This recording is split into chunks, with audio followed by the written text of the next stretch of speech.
chapter 2 shear force and bending moment. So ini adalah sambungan kepada chapter 1 iaitu shear and stress. So dalam topik ataupun chapter 2 shear force and bending moment, so kita akan belajar berkenaan dengan shear force dan kesan shear force ke atas suatu jasad tegar ataupun rigid body yang akan menyebabkan sesuatu jasad tegar itu mengalami kesan bending ataupun lentur. Okay. So at the end of this topic, so student will be able to determine stress in members caused by bending. So kemudian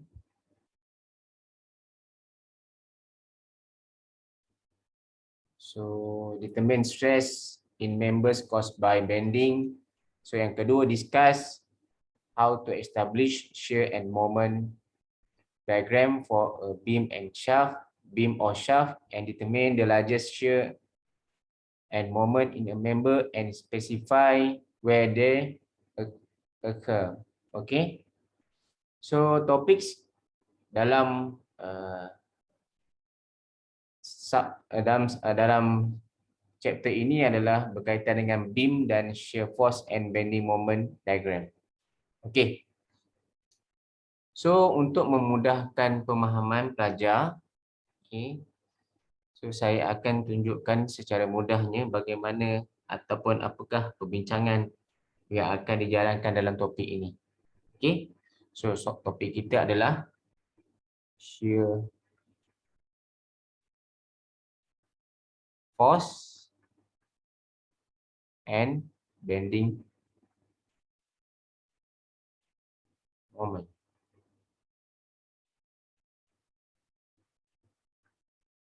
Okey.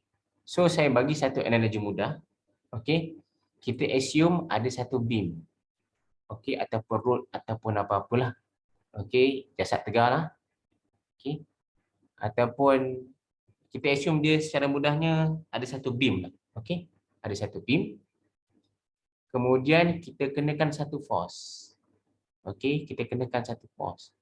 Ini kita anggap dia ada satu beam yang fix. Okey, di end pada penghujung sebelah kiri. Okey, dia ada satu force iaitu shear force. Okey, shear force. Apabila shear force dikenakan ke atas beam ini, so beam ini okey, dia akan ataupun sometimes dia akan boleh berlaku bending. Okey, ataupun dia akan melentur ataupun dia akan membengkok ke bawah. So kesan daripada force yang dikenakan. Okey. So itu yang dimasukkan dengan bending moment. Okey. Kalau dalam static dulu kita belajar moment saja. Tapi dalam solid mechanics, okey, kita belajar berkenaan dengan bending moment.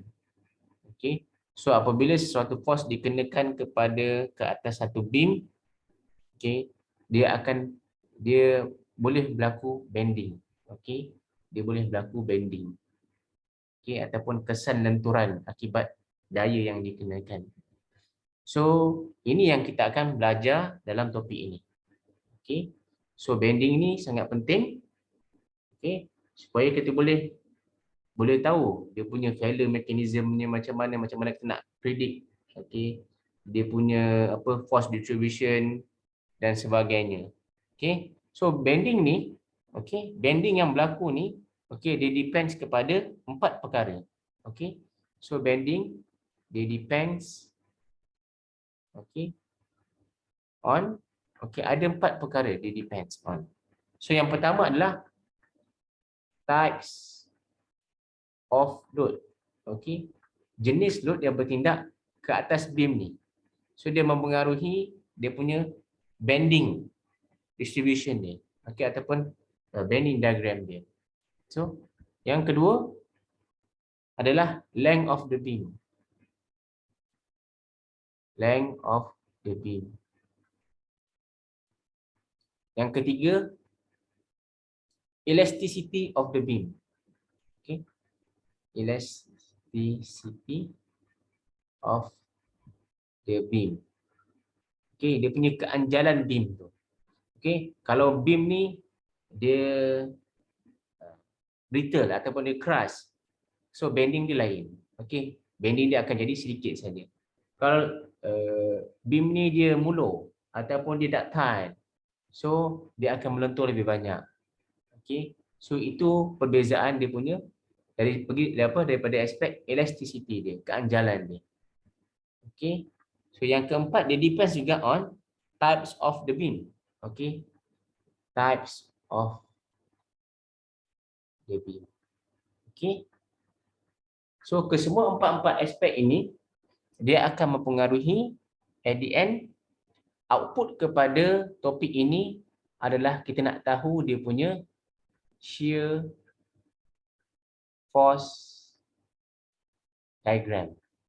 Okay, ini analisis ataupun output akhir yang kita dapat daripada topik ini.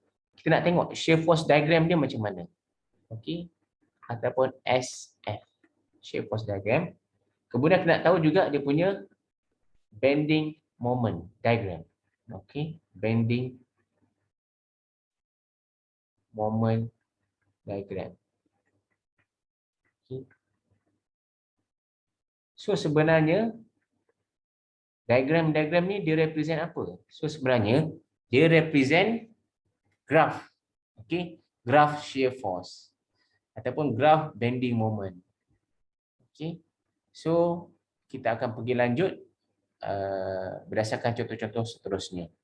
Okay, so secara teorinya, okay, apabila sesuatu beam ataupun sesuatu structure dikenakan satu force ataupun load, so dia ada possibility dan dia boleh berlaku bending ataupun dia boleh melentur. Okay, dia boleh melentur. So itu yang kita akan study, bagaimana dia punya distribution force yang berlaku sepanjang beam tu ataupun distribution bending yang berlaku sepanjang beam tu. Okay, ini akan diterjemahkan melalui diagram-diagram yang terhasil daripada calculation kita. So itu adalah teorinya. Okay. Okay, so application bending, so kita boleh gunakan satu common sense. So apabila sesuatu structure itu dia overload, dia terlebih bending, so at the end dia akan fail. Okay, dia akan fail. Mudah saja. Okay. Okay, so ini introduction. Saya pun dah bagi brief introduction melalui tulisan nota saya dalam slide putih tadi. So we see that whenever a horizontal beam is loaded with vertical loads, okay, sometimes it bend due to the action of the load. So sometimes beam dia akan bertindak, okay, dia akan bend, okay, dia akan melentur disebabkan load, okay, yang bertindak ke atas beam tu. Okay, so the amount with which beam bends depends upon the amount and type of the loads. So kita boleh guna engineering sense lah. Okay, common sense lah. Okay, engineering sense. Okay, so apabila loadnya banyak, amount load dia banyak, mestilah dia akan bend lebih banyak, kan? Okay, so kalau length of beamnya lebih panjang, so possibility untuk dia bend lagi banyak itu boleh berlaku. So elasticity of the beam and the type of the beam. Okay. So the scientific way of studying the deflection or any other effect is to draw and analyze the shear force or bending moment diagram of a beam. So at the end, okay, so kita akan output kepada topik ini adalah calculationnya. Kita nak represent dia punya kesan daya dan bending tu kepada sesuatu beam ataupun structure melalui shear force diagram dan bending moment diagram. Itu adalah output kepada calculation dalam topik ini. Okey. So sebelum itu, kita kena berkenalan dulu dengan classification of beam support. Okey. Beam ni ada berapa banyak jenis beam yang ada. Okey. So secara asasnya kita ada 6 jenis beam. Okey. Yang pertama adalah simply supported beam. Okey.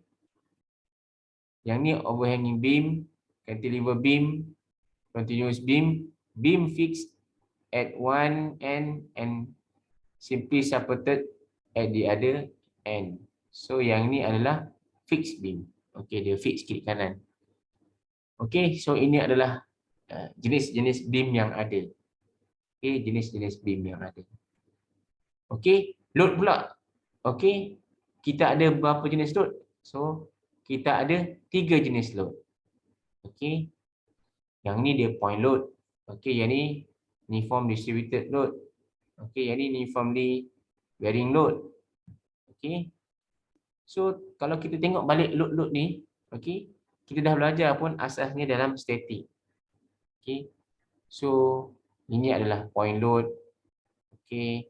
Uniformly distributed load, uniformly varying load. Okey. So, ini adalah load-load yang ada. So, setiap load yang berbeza akan menghasilkan bending moment yang berbeza, shear force yang berbeza. Okey.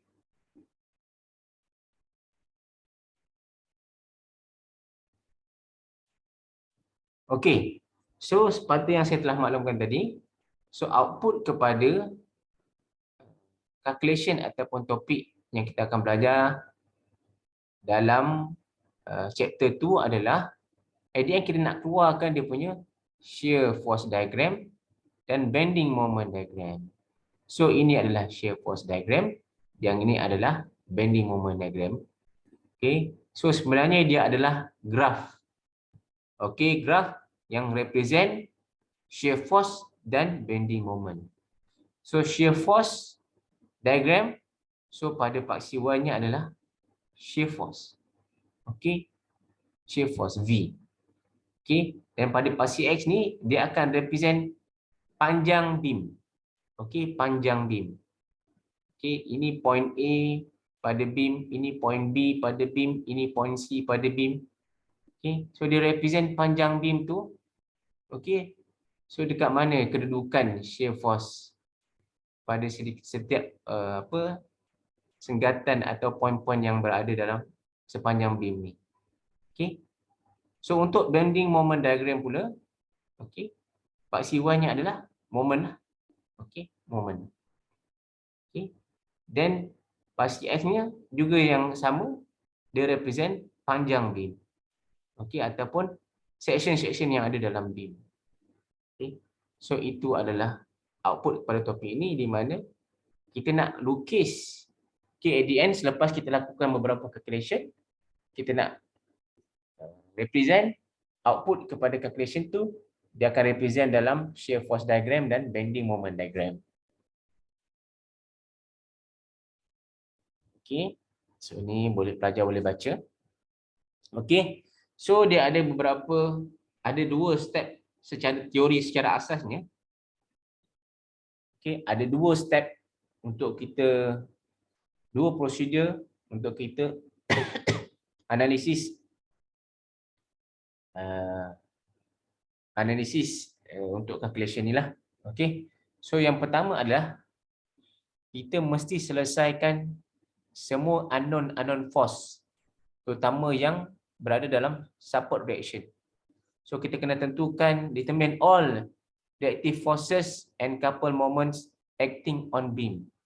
So semua kita kena calculate dulu. Okey.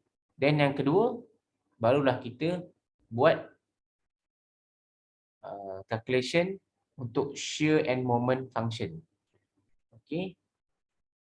So specify separate coordinates x having an origin at beam left end and extending to regions of beam between concentrate forces and or couple moments, or where there is no discontinuity of distributed loading. So ini adalah step-step untuk kita analisis ataupun analyze, untuk kita calculate sebelum hasilnya shear force diagram and bending moment diagram. Okey. So ni adalah berapa stepnya, pelajar boleh baca melalui slide yang saya telah edarkan. Okey. Dan pemahaman kepada calculation ini, step ni adalah lebih mudah apabila saya terangkan melalui calculation, real calculation, contoh yang saya akan berikan. Okey. So untuk teori itu sahaja. Okey, untuk shear force and bending moment.